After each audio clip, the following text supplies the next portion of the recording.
Okay, let's start. So, morning everyone. I hope you have a good week. So, we've been talking about the greedy algorithms, the iterative algorithms in milestone 4 and how to optimize your solution. I've been drawing these paths to explain the different perturbations we can make, but that's probably not what you want to do during your program because that's a bit slow, obviously, and like you cannot probably draw every single combination of your delivery order. So how do we represent the solution in the algorithm such that it keeps running as fast as possible? Okay, so one option is to use the exact data structure that is given to you in M4, which is you're supposed to return, which contains all of the intermediate solutions. So you are given this courier subpath class, and inside it you define an intersection ID for the start intersection, an intersection ID for the end intersection, and the subpath between them.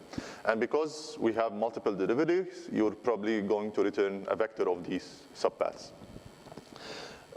So let's say this is one courier subpath. It starts at intersection 53, it ends at intersection 28, and between them we draw the subpath which is taken from whatever pathfinding algorithm that you're using, probably from milestone 3. Okay? So here is an example. So we have 3 depots here and for 3 deliveries. So we say that we're going from depot 0 to the first delivery, pick it up, drop it off, etc. And each color of these is basically a different courier subpath.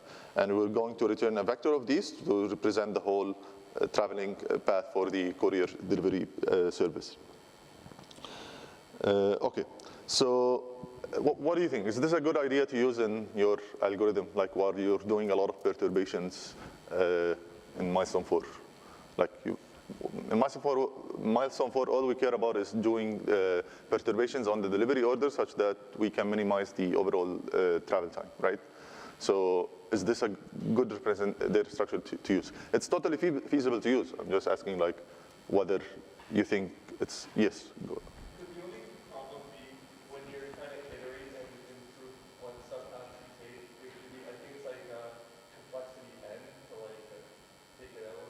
Yes. So one thing is that it probably will slow you down because there are a lot of copies of these paths that you are trying to copy from whatever algorithm that you're using to find the path between 2 intersections to these courier subpaths. So while doing a lot of perturbations, you're going to keep copying from that algorithm, and that definitely will slow you down. Okay? So all we care about here is to do faster improvement, faster perturbations on the solution. And at the end, once we find a good enough solution, we can basically construct this data structure and return it to the user. Okay? So it has basically more info than what we need. All we care about is to perturb the order of those deliveries. So better for optimization, we want to turn this data structure that you're using into only whatever what we need for this algorithm, right? So again, let's draw the solution here again. And one way to do this is to, for example, let's define this small data structure called pickup or drop-off, which only identifies an intersection, whether it's a pickup or a drop-off, and the intersection ID. Okay? So if we construct a vector of these pickup or drop-offs, we can just say that by looking at it, we can know that this is the delivery order that we're going to take. So we're going to pick up delivery 0. Okay? We're going to drop off delivery 0, and then pick up 1, pick up 3, drop off 3, drop off 1, pick up 2, drop off 2. Okay? And in these ones, basically, I'm not showing them here, but inside that data structure, small data structure, you're just going to store the intersection ID, because this is what you want. And you can actually query it from the list of deliveries that you're given in the problem anyway. Okay. What about the depots? You can also define a new data structure called pickup, drop-off, or depot, for example, and that identifies a depot intersection as well. And you can add it to your vector of delivery orders, right? So here it's clear that we are starting at depot 0 and ending at depot 2. When we do the perturbations, all we care about is doing perturbations on this vector. Now, if I'm using this representation, whatever it is, whether with depots or not, we probably need two functions, right? One function that can quickly evaluate the overall travel time of this delivery order, and that relies on the big data structure or the big matrix that we constructed in the previous lecture, which gives us the best travel time from any intersection of interest to any other intersection of interest, right? So we built that one to quickly evaluate these paths, and here we can do the same. So you will write a function that takes in a vector of such a representation, and it will quickly return the overall travel time or the overall cost of your solution. The other function that you probably need to write is a function that takes in a delivery order such as this, and it will return a Boolean variable telling you whether this is a legal solution or not. Because remember, when we do a lot of these perturbations, some of the solutions that you can generate are more likely to be illegal, and you probably need to throw them away or try to legalize them somehow. So yeah, you would need at least two functions on top of these, on top of this representation. Okay. One thing I forgot to mention is that in this milestone, there is no constraint on the depots, right? You can start at any depot and end up at any depot, right? So it might be easier. I think I mentioned this last week. Last lecture is that you don't have to store the repos, right? You can just store the delivery order, try to optimize that delivery order. At the end of the solution, you can just find the closest delivery to the starting, the closest depot to the starting delivery, and you can connect that, and the closest one to the end delivery. Yes? But couldn't the time it takes to go from the start depot to your first point and the last point to your end depot, couldn't that impact what is the fastest path? Yes, but it's kind of a greedy solution because you only have these many depots, right? Like there is no other solution around it. If you optimize the overall travel path of the courier itself, like the schedule of the deliveries, okay, then you are guaranteeing, you probably can find a better solution, but I really doubt it. Then you are guaranteeing that if you choose the closest depot to the start and closest depot to the end, this is the minimum travel time you're gonna get, right? It's more likely than not, this is the best that you can do, even if you include the depot in your solution. Now, if you include the depot in your representation, it will probably be more difficult to legalize or find legal solutions, because when you swap deliveries, you're also swapping, for example, these depots as well. And like if you swap a depot to the middle, you'll probably throw away that solution or try to legalize it, which will take you more CPU time from you, right? So this might work out in the end. Yes. So, yes, this is on. Yeah, no problem. Okay, so we looked at this representation. Now let's take a look at some of the heuristics that we discussed in the previous lectures and how to work on such a delivery order. So let's say we are given this path. Again, I'm only drawing it here for illustration, but in your solution you probably won't be drawing it. Okay, and let's look at the delivery order here. So if you look at here, we are saying that we're going to pick up 1 first and then pick up 3, and this is what it's showing here. Now I'm not showing the depots as well, but like let's say we chose the closest depot to the start. So we picked up 1, picked up 3, and then we pick up 2. You keep following that delivery, that order, and this is your overall path. Now, again, let's say we wrote a function that would evaluate this delivery order and return the overall travel time. In this case, travel time is 81. Okay, so let's look at the first heuristic that we can do, the first perturbation operator that we can do. So the easiest one is to just move 1 pickup or drop off either earlier in the order or later in the order. Okay, so let's say that, what did I do here? So we kept 1, we kept 3, we kept 2. Okay, we took the drop off of 1 and we shifted it to the end. That's all what we did here. So now you can try all combinations in your algorithm if you have enough CPU time, or you can just choose randomly, like say, from C++, there are a lot of random number generator libraries.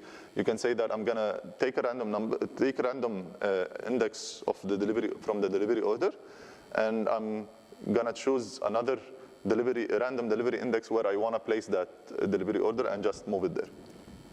In this case, I'm trying to move 1 to the end of this delivery order. Okay, so this would translate to a new drawing now. So because we are not going from 2 to 1 to 3 anymore, we will remove these 2 edges. Okay, and now we keep following. So once we reach 2, we are saying that we're going to go to drop of 3. So this is the new edge. And then at the end, it keeps going the same way because we are just shifting. At the end, we're just going to go from dropping off 2 to dropping off 1. Now, because we are not storing the depots in the solution, it is easier to just take that new solution and connect the new depot. Because if you look at it here now, it's illegal.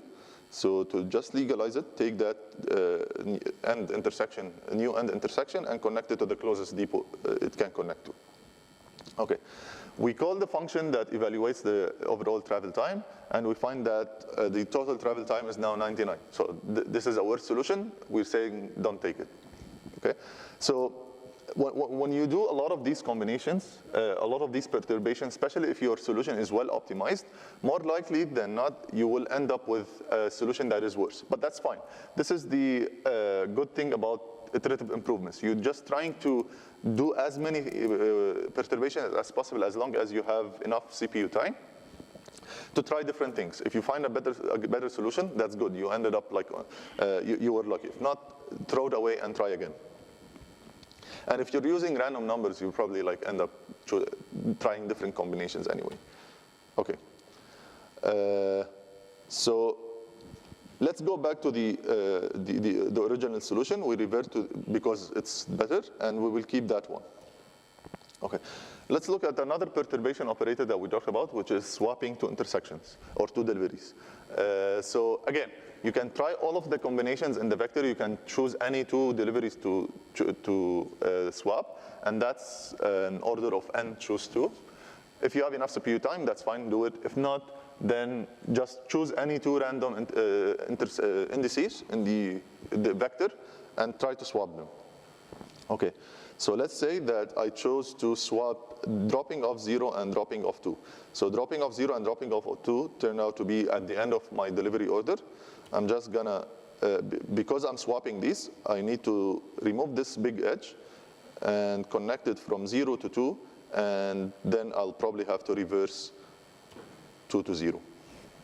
Okay, so we did a new, we just swapped 2 intersections, and that resulted in removing these 2 edges, removing one edge and reversing the other. Okay, so we legalized by connecting to the closest depot, and that's my new solution. Okay, so your new solution is the same vector, except that the last 2 indices are swapped. And my total travel time here turned out to be 72, which is good. Okay, this is a better solution than the previous one, and I'm gonna take it and continue to improve on it by doing more perturbations. Okay, so the third operator that we talked about in the previous lecture, which is a more powerful one, it's called 2opt. And remember, 2opt basically cuts your delivery order into 3 pieces and try to connect them in a different way. And because we have this vector of delivery order representation, it's very easy to do so. Again, remember there are around 1 million combinations to do this 2opt.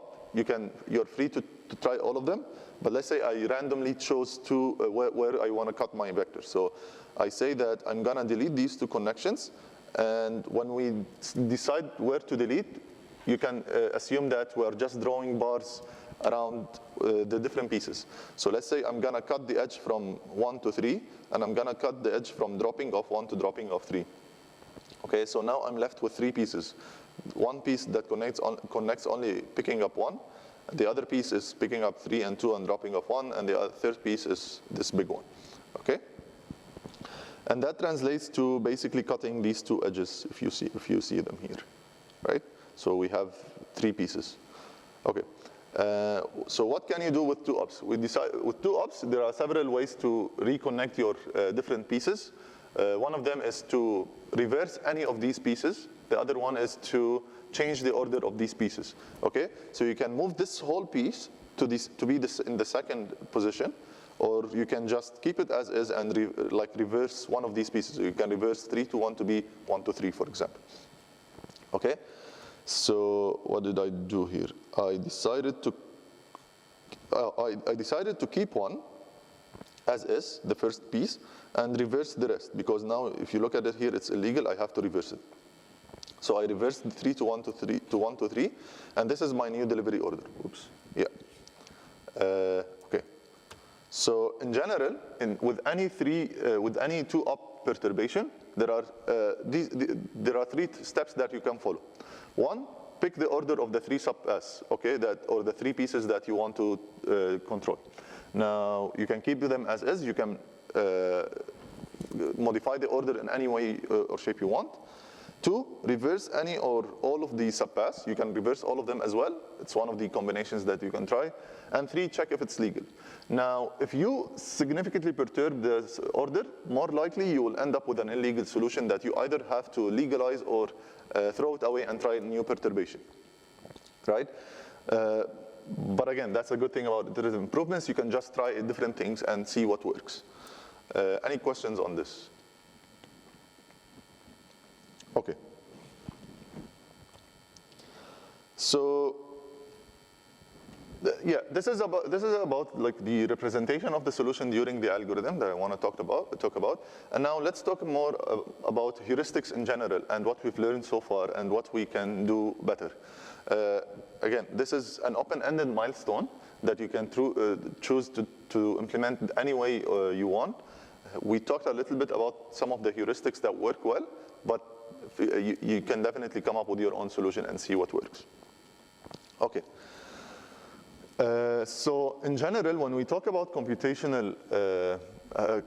hard problems, we usually try to look at what is the shape of the solution, right? Now, the hardest problem that you are given has around 200 deliveries. So if we assume one dimension for each delivery, that's a 200-dimensional search space that you're looking into. Obviously, we cannot visualize such a search space, and it's probably very hard to traverse. So for ease of explanation, I'm just going to try to project all of these 200 into one dimension, which is called the solution. And the y-axis is just representing my cost, or the travel time, right? So if the travel time is higher, that means my solution is worse. If the travel time is lower, it's better. Okay, so it might not be the exact same shape, but let's say this is the shape of the solution space, okay, that I'm gonna get. So usually there are things called local minima, which are good things to be at.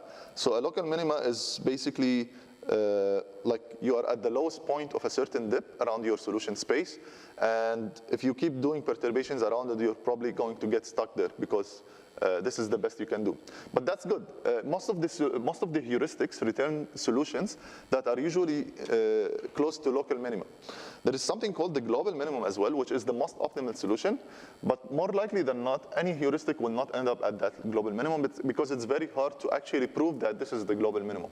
We cannot, remember, when we did the exhaustive search of the solution in the first lecture for milestone 4, we saw that to do this exhaustive search, it would take more than the age of the universe, right? So we cannot prove that this is the global solution. And even if a certain heuristic finds it, it will say that this is the best I can do, but I cannot prove that it's better. It's the best, sorry. Okay, so let's look at the heuristics that we can do. Now, let's say that I just want to pick any random order of the deliveries. Where do you think this will fall off? Will it fall off like very low in the search solution space, or somewhere in the middle, or somewhere high up there? Like I'm just checking, like, getting a random delivery order. I'm not even doing any heuristic, just a random delivery order. Yes, Alex? Maybe I spread it out. What do you mean spread out? Like spread out along the solution axis? Yes, but what's the probability that you will end up with a good solution? I don't know. It's probably low. So you'll probably, most likely than not, you will end up at like solutions that are high enough in the search space. So they are not good solutions. Why? Because these are random solutions, and they are not based on any educated guess or any intuition, right? So the solution might be very poor, many more, usually in any optimization problem, there are many more bad solutions than good in the search space. And that's known about any algorithm. Like with anything you can do, you'll probably end up with a worse solution if you choose to do things randomly, okay? Now, let's do multi-start. So remember that we said that you can try the same thing that you're doing from multiple different points and choose the best one out of these, and this is called multi-start. So let's say we're sticking with the random order, we're just choosing a random order, but we're changing the seed, for example, for the random number generator and saying that I'm gonna choose a different random order as well and compare them, right? So yeah, it might change where you are located in the search space, but you are still at the high points in that solution space, right? If you choose the best one of them, okay, that's a better one than what you, if you just choose one that is completely random, right? So we chose the best one out of these four. It's still a bit better, but it's still not very good, right? The space is very big, and most likely we are at a bad solution point. Okay, let's look at the greedy algorithm. So what does the greedy algorithm tell us? The greedy says that the next decision that I'm gonna make, or the next dimension that I'm gonna move into, is the one that is going to give me the best travel time right now, right? So we start at a certain position, and greedy usually brings us somewhere around the middle, right? Let's say we started here, and greedy will bring us somewhere in, like a good enough solution. So it's not the best, it's a good enough solution. But it's definitely much better than random. Okay, so what about iterative improvements? We defined all of these perturbation operators that we talked about. Do they actually benefit us or not? Remember, in iterative improvement, you're doing some perturbation, see if the solution is legal, and if it has a better travel time, I'm gonna take it and continue iterating, improving on it. So let's say I start with a greedy solution, and I try to improve on it. So what iterative improvement, some solutions will be worse, and I'm gonna throw them away, right? Some solutions will be better, okay? If it's better, I'm gonna take it. So if the blue dot here is a better solution, I'm gonna take it and continue moving in that direction. So I try one, I try another one, and I try the third one, and it might bring me to a local minimum, which is good. Now, this is the best solution that I can find with this certain iterative improvement, right? So if I just swap the deliveries of two deliveries, or just change the position of one of the delivery, I might end up at a better solution. And this is why iterative improvements work better than greedy, right? So now we are at a local minimum. It might not be still a very good solution, but it's definitely much better than where the greedy left us, right?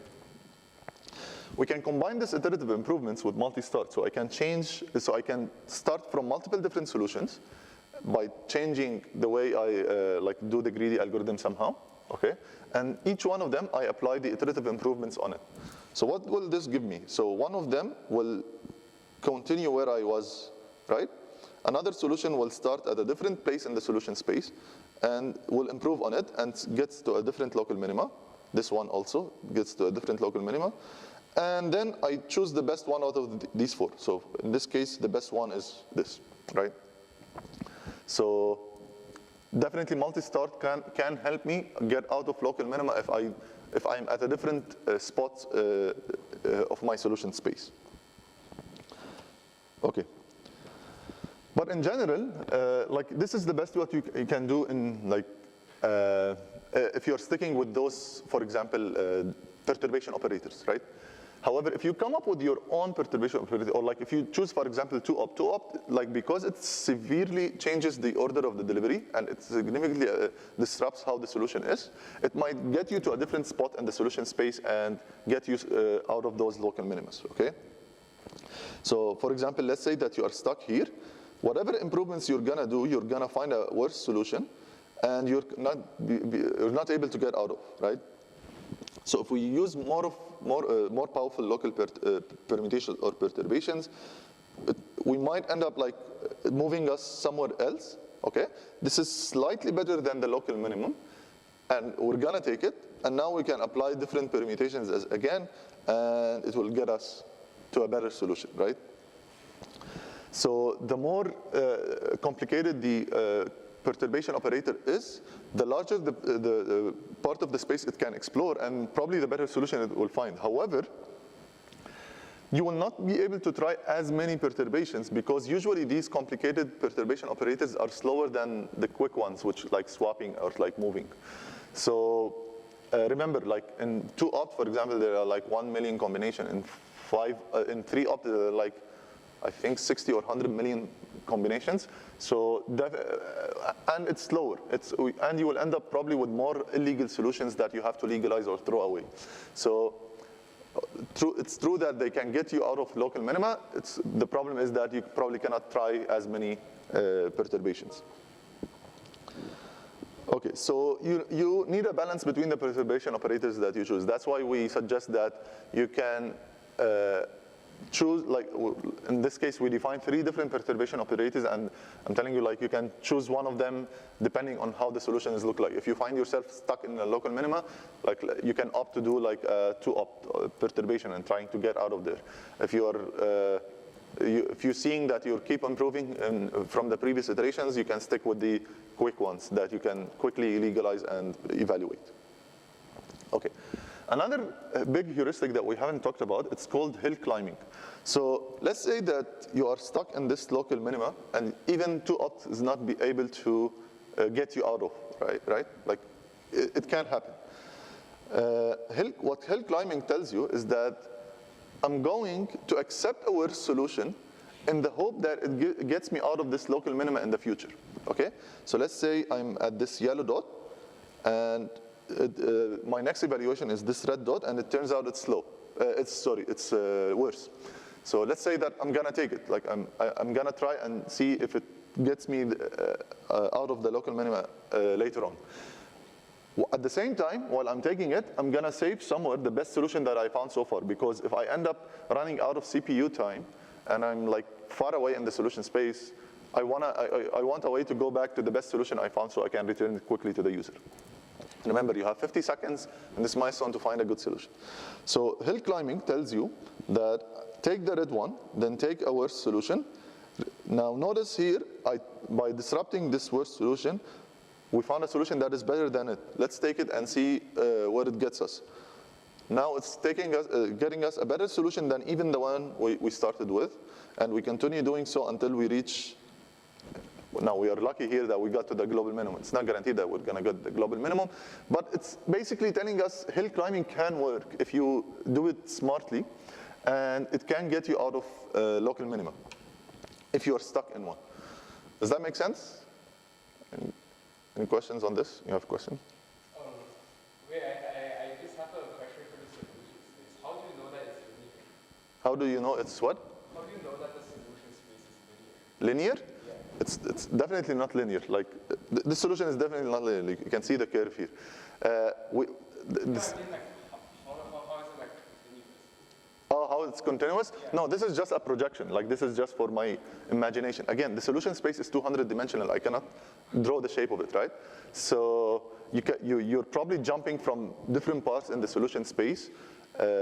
Even if you think it in 3D, you're probably jumping in different parts of this 3D space, right? So we cannot imagine it. And this is just for illustration purposes. So it might not be continuous, right? But if it's not continuous, I guess won't the concept of like local minimas and stuff not? Local minima in terms of the cost that I'm evaluating at, right? So the cost is, what is the cost? It's a travel time, and the travel time is a real number, right? So a local minima is just like you're stuck in, you tried one solution, okay? It turned out it's worse than the one that you have right now. You tried a different solution, it's still worse. That's the concept of local minima. Local minima is that you're stuck at a point that no matter how many perturbations you're doing, you're not able to find a better one, okay? So usually they translate to such a thing in the solution space. Now again, this is a travel time, so it might be continuous. It actually is continuous, it's a real number, right? But we don't know the shape of this solution, so it might, if you are able to find a better solution, so usually you are like at a slant, right? If you're not if you can't find a better solution, then usually you are like at the lower tip of a curve. Does that make sense? Yeah. Is there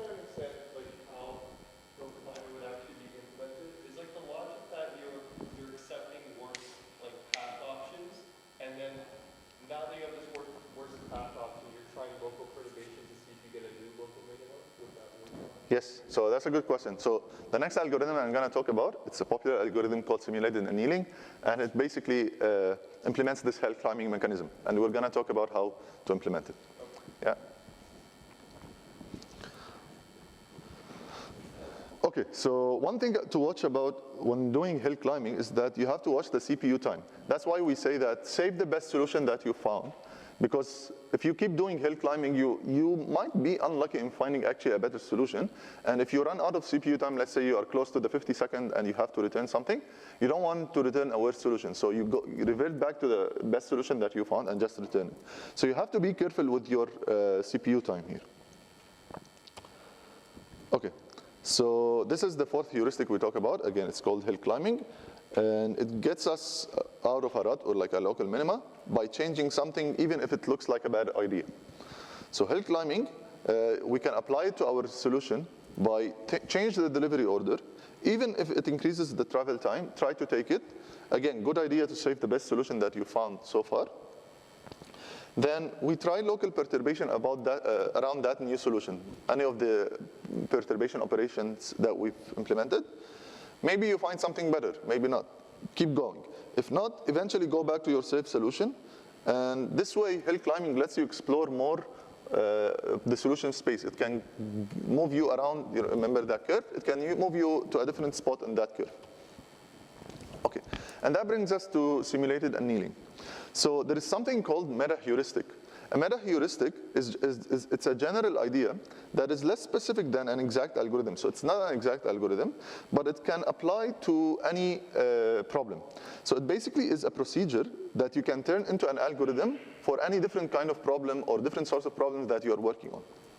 Okay? One of these popular meta-heuristics is called simulated annealing. And it's inspired from the annealing of metals. Probably haven't tried this at home. I don't recommend trying this at home. But like when they create metals of different shapes, they usually cool the metal slowly. Why is that? Because when the metal is very hot, the atoms are moving really fast and they are in an excited state. They are not like moving in random directions. If you take that metal, hot metal, and place it in water, it will cool quickly, and that's called quenching. And the atoms will freeze in the shape that they were at. So you'll usually get a less quality metal and of a very random shape. When you cool it slowly, and that's called annealing, the atoms gradually move to a lower energy state, and eventually the resulting metal will be much stronger because now the atoms are, once they get to a lower state, they get close to each other, and the bond between them is much stronger. And that's the idea of simulated annealing. So this algorithm is inspired of such phenomena. So the optimization, it's an optimization framework that mimics annealing. We start with a poor initial solution, or we can start with a greedy solution, which is good enough, right? We can start with any solution, even a random order. And we say that we're going to start at a high temperature, okay? Now, we don't know what this temperature is. Like, let's say we define some high temperature. We perturb the solution and move the atoms. Most perturbations will be accepted when the temperature is high, because the atoms move at a very high speed and in very random directions when the temperature is high. We're going to say we're going to do the same thing. At the very high temperature, we're going to accept any solution, right? With a high probability, even if it's a worse solution, I'm going to take that solution and accept it. And that's part of the hill climbing, okay? When the temperature reduces, now the atoms are in a better state, a lower energy state. I'm going to take only the good ones. So that by good ones, I mean the ones that reduce my overall energy or reduce my overall cost, which I will define, which is in this case, most probably going to be the travel time. So once the temperature approaches zero, only the best solution, or the solutions that make me better, I'm going to take these. I'm not going to do hill climbing anymore because that's the best I can do, I think. Okay, so let's look at the pseudocode of the algorithm. Again, I can start with some initial solution. This solution can be random order, or it can be a greedy solution, which is usually good to start from a good enough solution, like a greedy solution. And then I define some cost function, like I will create a function that I call to evaluate my solution. In this case, it can be the travel time. But you can add to it, the good thing about simulated annealing, it can work with any nonlinear cost function. So you can add to it another metric that you feel like you want to penalize solution for. For example, if solutions that are more, if some perturbations get you more illegal, I want to penalize somehow in my cost function, so you can add that to the cost function somehow. In this case, let's say that we're gonna stick with only the travel time. We start with some high temperature T, and then in a while loop, we say that while the solution keeps changing, or like while I haven't arrived to my 50-second constraint, for example, I'm gonna keep trying doing things. Inside that while loop, I'm gonna create a for loop that will do like many iterations. These many iterations can be permutations, sorry. They can be 10, they can be 100. Again, we will talk about tuning these parameters. So in each of these iterations, I'm gonna say that take S new, which is a perturbation, some perturbation of S. What is this perturbation? Can be one of the operators that we talked about. It can be some new operator that you come up with, okay? And then I'm gonna define C new to be the cost of this new perturbation by calling the function to evaluate. And I will calculate delta C. Delta C in this case is the difference between the new cost and the cost that I started with, or the cost of my current solution. Okay? If this solution is if this delta C is less than 0, okay, that means it's a better solution. I'm just gonna update it and take that new cost. Now, so far, there is no hill climbing. Like, this is just an iterative improvement, similar to the iterative improvements we've been doing, right? Take the better solution. To do hill climbing, we will add this red term, okay? We are saying that with some chance of, with some probability, we are going to accept solutions that are even worse. And this is represented by this formula. So I'm gonna pick up a random number between 0 and 1, and say if that random number is less than this exponential, I'm gonna talk about it in a bit, then I'm gonna accept the solution. Okay, so if the solution, if the delta C is negative, then I'm just gonna stick with this first term and I'm gonna take the solution, right? If the delta C is positive, there are several cases. Now, if delta C is positive and it is it's very high, then this is probably going to be, and let's say that the temperature is really low, so this is probably going to approach 0, okay? If it approaches 0, so no matter what random number I choose, I'll probably reject it. Now, if the temperature is still high, like high enough, and even if delta C is high, then this is probably this term is probably going to approach 1, and whatever random number generated I get, it's probably going to accept the solution. So at high temperatures, and I will probably accept solutions even if they are worse. At low temperatures, only probably the good solutions I'm going to accept them based on this random number. Does that make sense? Yeah. Cool. Okay. Now I end my for loop. After I do some number of perturbations, in order to converge, I need to reduce my temperature. Remember, if the temperature stays high, I will keep accepting new accepting solutions even if they are worse. But we want to move towards a direction where only the good solution will be accepted later on. And that's why we will call this function called the reduced temperature. And again, we don't know how to reduce it. It's probably empirical. Okay, so let's look at just an example quickly here. So this illustrates like the different possibilities that would end up. If the delta C is negative, no matter what the temperature is, with 100% probability, I'm gonna accept it, okay? Let's say my delta C is positive 30 seconds, so my solution is worse, 30 seconds worse, which is usually not that bad. Like when we talk about the deliveries, we're talking about like hours or minutes, right? So 30 seconds is probably nothing. And let's say my temperature right now is at 30. If you evaluate this, I have a 37% chance of accepting this solution. If let's say the delta C is 30 and my temperature is much lower, okay? It's at 5, it's at 10 right now. So my probability decreases to accept decreases to 5%. If you decrease the temperature further but fix the delta C, your chance of accepting the solution will be much lower as well. It's gonna be at 0.005%. So you probably not accept worse solutions in this case. Now, if your delta C, if you keep the temperature at 3, but the delta C is even smaller, even at this low temperature, you might end up accepting it because the acceptance rate increases to 37%. So that's the good thing about simulated annealing. It looks at both the temperature and how far is the new cost is. If the cost changed slightly in the worst direction, it still might be a good idea to accept it because, again, it's like a difference of 3 seconds here. If the costs change significantly, then I will only accept it if the temperature is really high because at low temperatures, it's probably I converge to a very good solution and probably won't find a better solution anymore. Make sense? Okay, now the problem with simulated annealing, as you can see, is that it needs a lot of tuning. There are several parameters that you need to tune. There are several things that are still uncertain, and usually we define these based on empirical experimental setup, right? So we run some simulations over and over again and see what works for our problem. So one of these things that we need to tune is, what is our initial solution? Do we just start with a random one or like a smarter one? Usually a smarter solution, like a greedy starting from a greedy solution is better because right now you are in the middle of the solution space instead of being at the top. The second thing that we need to tune is the cost. Again, we can define any cost function. Is it just going to be the travel time, or like are we going to add an extra metric that will penalize something else? That's also up to the developer of the algorithm. They can do a lot of experiments and see what works best.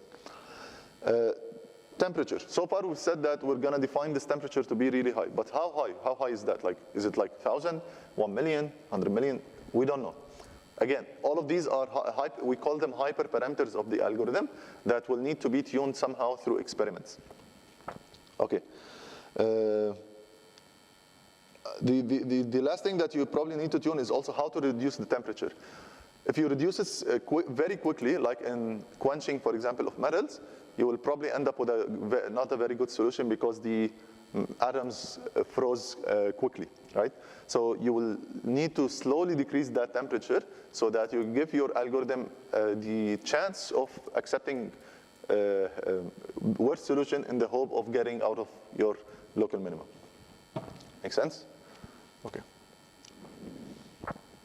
Also the perturbations, like we defined only 3 perturbation operators. You can come up with your own and see what works best. In my PhD, for example, I implemented the simulated annealing algorithm for a different kind of problem, which was like how to plan a medical therapy, right? Like I want to place some sources that optimizes my treatment. And I use simulated annealing to choose the placement of those sources. And I did, on top of the perturbations, different perturbations or different moves that I decided I want to make, throughout the algorithm, I used a reinforcement learning agent that basically looked at the history of what were the most accepted solutions previously, and I'm going to increase the priority of choosing those type of moves later on. So people do lots of different kinds of algorithms or like educated guesses on these in order to see what works best throughout the algorithm and adapt accordingly. Okay.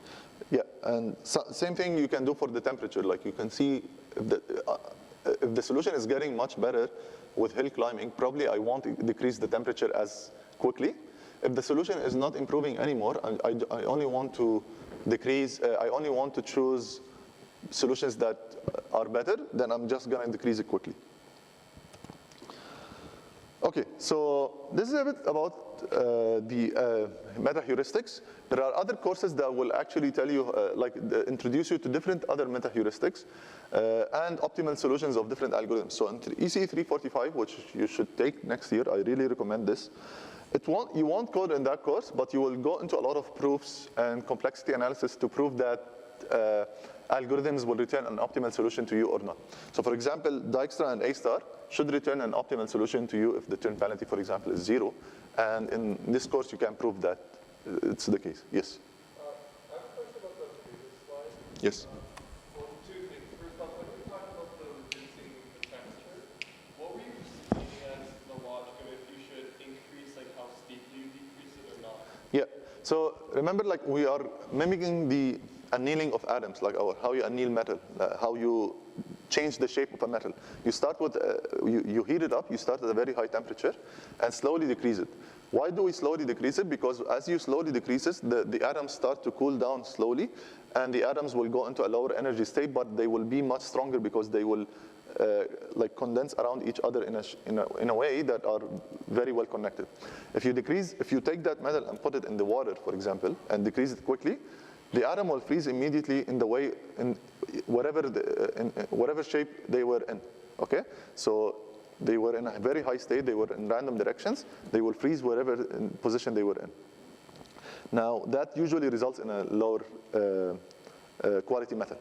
Same thing in the algorithm. If you decrease your temperature really quickly, that means you're saying that I don't want to accept any worse solutions anymore. I don't want to do hill climbing, and I'm going to stick with my solution right now. More likely than not, you're not going to get out of the local minimum because you can't find a better solution if you are stuck in that position, right? If you stay at the high temperature and just slowly decrease it, you are saying that I'm going to slowly decrease my temperature, but at the same time, I'm not going to reject worse solutions yet, right? I will still accept those solutions in the hope of getting to a better solution later on. Does that make sense? Yeah, it does. The other thing is, what I was thinking is if you're doing several perturbations, like around a point, won't you have like a behavior where it's just going to start going up and start going down and just still stay around the same area? Yeah, you can end up at that situation, or you can end up, as you saw, that you get the worst solution, get another worse solution with a certain probability. That's the beauty of this term, right? Yeah. Even if you keep going up and down, at some point you'll probably still keep going up because you just accept it by chance. And that will only be possible if you're still at a high temperature. If you're at a low temperature, you're probably not going to accept this anymore and try to find something worse, which you're not better. Yes. Yeah. This term would be close to zero if your temperature is low, right? Yeah. Okay. So other grad courses that are really good to learn, I took one of them in my grad school, and they will introduce you to different meta heuristics and different computationally hard problems. One of them is this ECE297, which is taught by Professor Jason Anderson, and it will introduce you to like different computationally hard problems in computer-aided designs and integrated circuits, and and we actually use simulated annealing on one of those milestones. Another course is called Bio-Inspired Algorithm for Smart Mobility. It introduces you to different problems similar to like the traveling courier problem, something called the transportation problem, how to optimize traffic in a city, how to optimize building cities, etc. They introduce you to different kind of meta heuristic called genetic algorithms. One of the algorithms is inspired by how ants move in colonies, and it's called ant colony optimization. I'm not going to go into the details, but yeah, there are different kinds of algorithms other than simulated annealing that might be beneficial and good to learn. Okay, so I quickly want to talk about how to manage your time limit in your milestone. Okay, so remember that you have 50 seconds in order to find a solution that is good enough for your to return, right? And we introduced different algorithms and different heuristics to go with, like multi-start, iterative improvements, that you can keep looking and even simulate annealing until you find a better solution. But with 50 seconds, you will need to constrain yourself on when to return from your algorithm. You can't keep running things, right? And we do this by checking the time in every iteration and see how far are we from the 50 seconds, okay? Since we are almost out of time, I'm going to go over this quickly. We use this through the chrono library to measure the wall clock time or the current time that I'm at. Okay, so I don't want magic numbers in the code, so I define at the top my time limit is